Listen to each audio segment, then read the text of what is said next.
Welcome to the season finale of Yellowjackets, episode 9 of season 2, and we pick up right where we left off. The episode begins with Natalie walking back shamefully as she has the group of girls right behind her carrying something. She walks past Travis and starts to lie to Travis about how the wilderness chose Javi and all this other bullshit, and Travis is defeated, bro. His whole point this whole season was to reunite with his brother. He finally did, and then ultimately gets taken away from him, which I can see how that didn't sit well with him into the present, and that's why their relationship has been tarnished throughout. We go back to the present, and Shauna says that she believes that it's time for a new hunt, and then gets ultimately. My cat was just scratching on her cat post.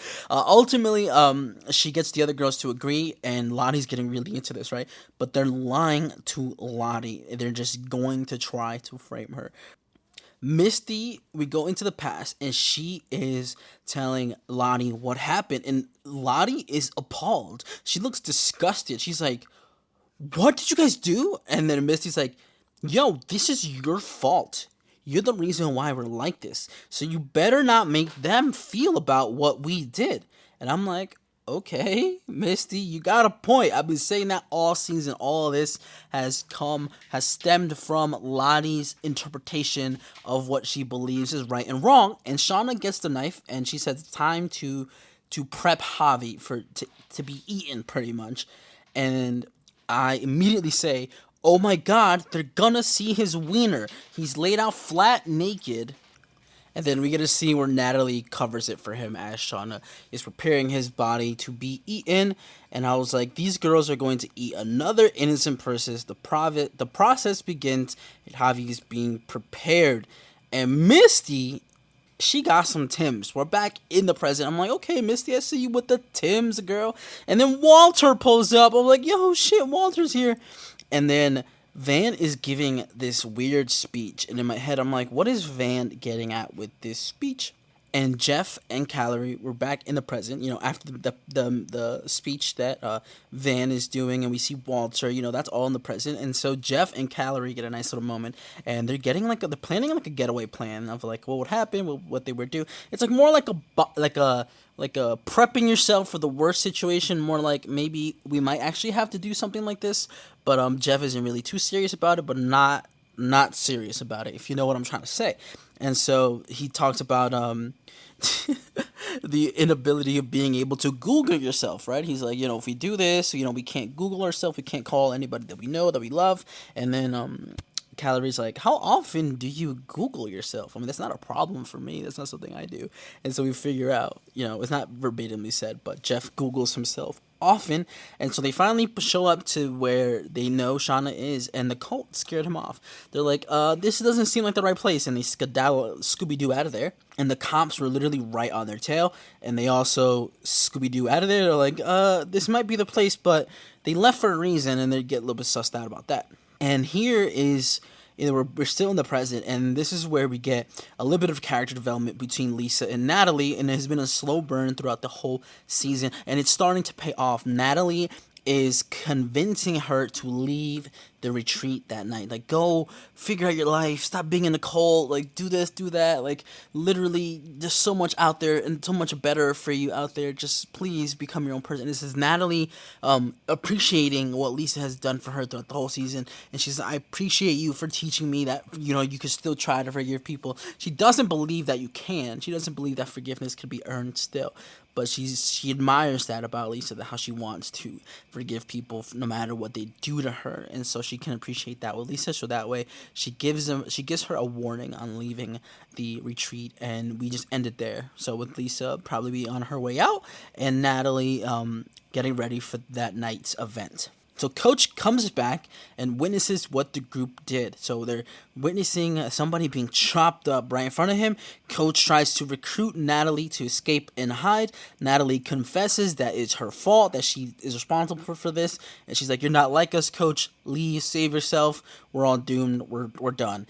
And Travis and Van have a discussion about shame. I said, me personally, I would have given Van the Lottie treatment if I'm Javi, because why is Van talking to me like this? Like, y'all are literally about to eat my brother. I'm about to eat my brother for sure, but I would have get her that Lottie treatment. I would have pulled out a Shauna, double fisted Van's face, and I'd be like, all right, I'm not gonna kill you, but again, add this to your moments of like, I should have been dead. Because ain't no way Van is talking about shame and shit to him. Like, mad disrespectful Van from the past. You would have got a knuckle sandwich from me for sure. Walter and emo boy finally meet. I forgot what the oh, emo boy is the cop. Kevin the cop from Natalie's past, that they used to be best friends, and then he went to her house and blah blah blah. Anyway, so they finally meet, and he is talking to Kevin. He's like, "Hey man, you want some hot chocolate?" He gives him some hot chocolate. They're discussing the case. He's like, "Yeah, I got some evidence right here. I emailed you. I'm not sure if you went through it." And then I'm like, Walter setup era? Are you setting him up? Who are you setting up right now? Because I do not believe you're about to betray the group. Like, I just don't feel that energy from you. And then Jeff pulls up. Pulls up. All right. And I thought he was going to fight Matt, the other cop, the pedo cop that I've been talking about all season. But it turns out it's Kevin. So Jeff finally starts talking to Kevin, and he confesses to him. He's like, I did it. I killed him. Like, she told me about it, and I left enraged, and then I did it, and I can't believe I did it. Like, it was a crime of passion. They had nothing to do with it. I did it on my own, and I regret it. Please arrest me. And then Jeff kills Kevin the cop. No, it wasn't really Jeff. It was Walter who had drugged the hot chocolate he gave to Kevin as they were talking about this. And before Kevin passed out, he was like, "You really doing this, man? I don't believe you. You know that's not right." And then he passes out. And I put Walter and Jeff buddy cop era. And the next line that comes out of Walter's mouth is, "You want to help me move this body, Jeffrey?"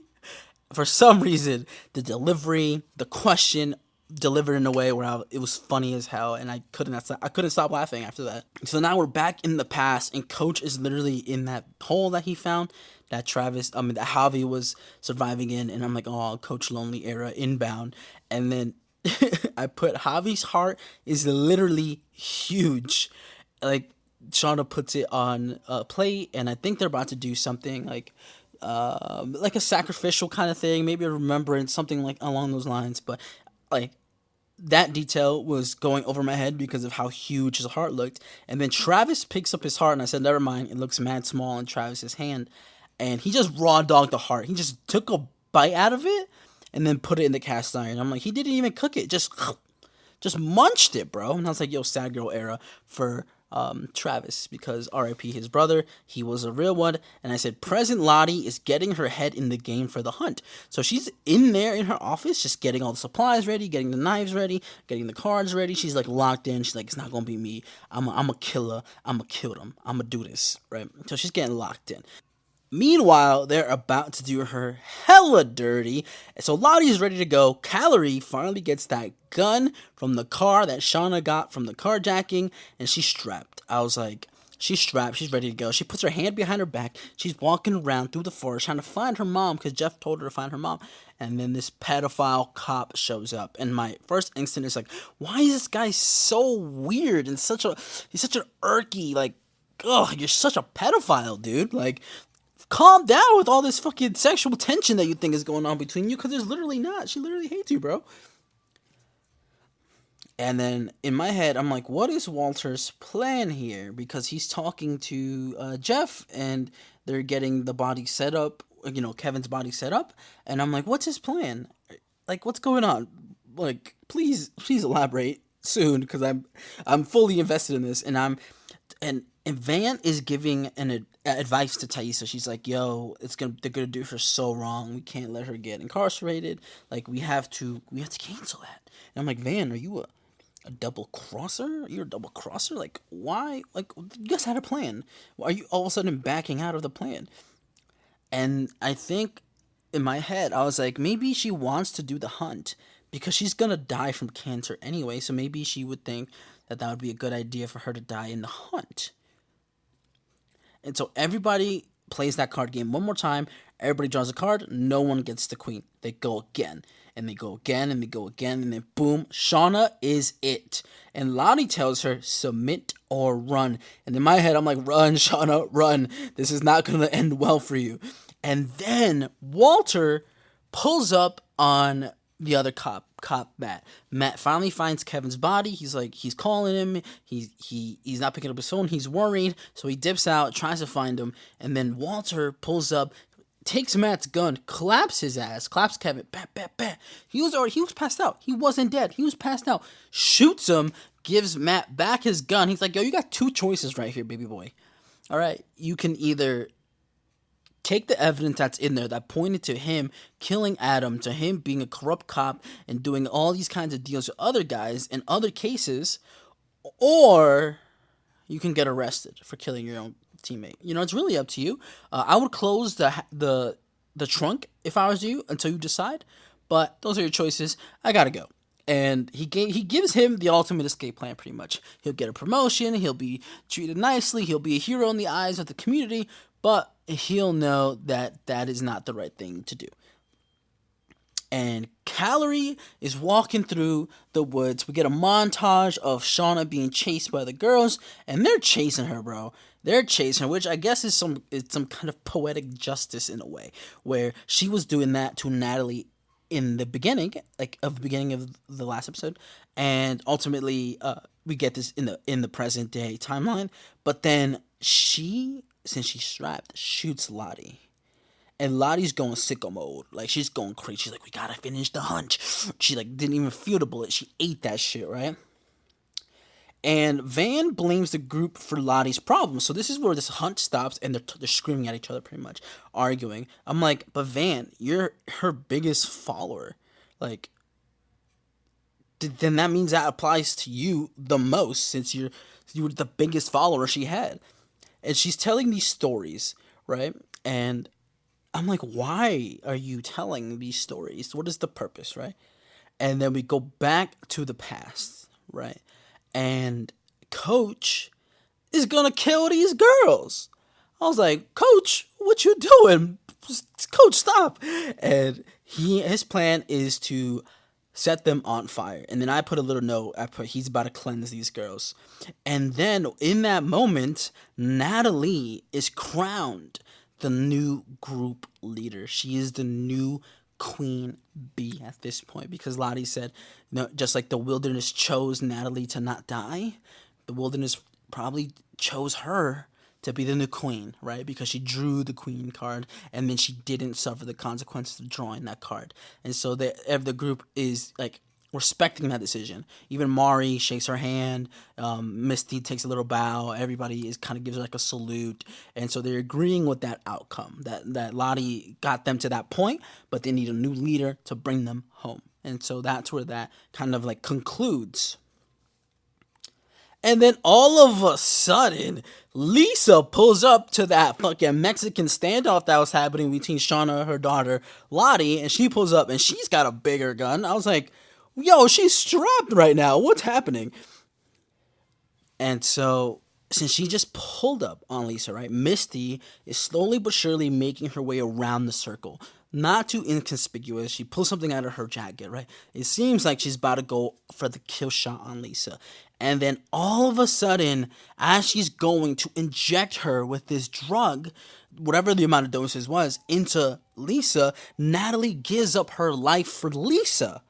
And she gets the needle instead. She overdoses, right? Because we called her a crackhead before numerous times on this little series of Idle Talk minis. But her overdosing is the perfect MO for what would happen to her, from her fucking criminal profile to what she suffered in her life. And so it's not something that is a shock to a medical examiner when they go to examine her body. And so she gave her life up for Lisa, and I was like, ain't no way Misty just killed her best friend, bro. And I was like, what a shit show. Calorie's just sitting there. Callie, I apologize for calling you Calorie all the way up to this point. You have regained the honor of having a name. So Callie's just sitting there. It's fucking crazy. And we go into Natalie's final moments of the series, of the show, and she's sitting there. She feels guilty about Javi. She's on a plane in the middle seat, just waiting for the plane to probably land somewhere, and then Javi appears. So she feels guilt about what happened to Javi, but he's happy. He's happy he didn't have to suffer anymore. He's chilling. He's in her mind, just like, come on, we gotta go. We gotta keep going. Young Natalie appears and she tells herself it's okay. Like we're done. We're finally it's over. It's finally over. We got to move on and keep going. And then young Lottie is there too. I don't know why, what the symbolism of young Lottie being there, but she's there too. And so the cops finally show up. It was a little too late to get any ambulances there because of the amount of drug like that was in the needle is clearly gonna. It was too late as soon as it was in her body. So Lisa, you really lucked out there. But they saying that she OD'd. They arrested Lottie. They're gonna take her away to kind of get the treatment that she needed. Walter comes in all happy, saying he fixed everything, and then Misty, just for her to reveal that she fucked up. She fucked up everything, and then they embrace and they have a hug, and the hug pretty much says more than any dialogue that they could have, that like he's there for her, that it's all right, that they're gonna get through this, like no matter what, like he's got her back for sure, like. And then we come off that emotional cliff, and it's revealed that Coach did it. Coach set the house on fire, and he blocked the fucking door. Like, not only did he set them on fire, he did not give anyone a chance to escape. I put he's wild, and then my notes taking app autofilled the tongue emoji, which is funny, but somebody was like, as they finally are able to escape the house, and someone's on fire, and I was like, yo, that's fucking funny. And the look on Misty's face as she's escaping, as she's like, as she was escaping, I'm reading my note. I'm remembering why I put that. She has got this face of fear, but then she also has in the present. There's a close up to her version, herself in the present timeline, as she's fucking distraught and she cannot believe what just happened to Natalie. And then season 3, I put as my last note, with no crib, they tight. It is still wintertime. The house that they call the home is gone, and somehow, some way, these girls are gonna have to move on in order to survive this mess. And Coach, we don't know what the fate of Coach is going to be for season 3. Do they hunt him down? Do they figure out who did it? All such good questions. But here's my theories as we go into season 3. Lisa, are you going to become a part of the cast? I feel like you are, so I'm hoping that you do become a more prevalent aspect of the story, but I do not see your value in that because Natalie's gone. So maybe Misty tries to talk to Lisa and talk about blah, blah, blah. It's probably going to be a Misty Lisa thing. Hopefully in the present. Calorie, we're going to get a lot more of Callie. Again, sorry for calling you Calorie, but you earned your name back. But I believe that was the biggest surprise of this whole season, was just my complete 180 spin on my perspective on Callie. I think she did such an amazing job with the work that she was given, and I won't be surprised if she has more of a mother-daughter arc with Shauna in the present in season 3. But I think we get to see there's got to be some kind of climax in the past, right? If it's either Coach dying, if it's the girls getting really desperate and killing each other one after another using the card game. I'm hoping that's what we get in season 3. But that was today's Idol Talk Mini, the season finale for Yellowjackets season 2, and I'm super excited to see this band back together. Hopefully soon. I hate that we gotta wait so many months before the new season, but ultimately that makes sense. They gotta shoot the shit, write the shit, and the writers are on strike, so hopefully they could get that situated. But that was today's Idol Talk Mini, and overall, I'll give this season a solid 8.5 out of 10. I know there's a different mathematical score I need to do after I sum up all the ratings of the episodes and then add them together, but for me, just off the top of my head, just the vibes, the feelings, 8.5 out of 10. Solid season. Solid sophomore season as well. I didn't think it was going to be able to match the excitement and just the effort of season 1, but presently surprised. But that was today's mini, and I'll see you tomorrow. Peace.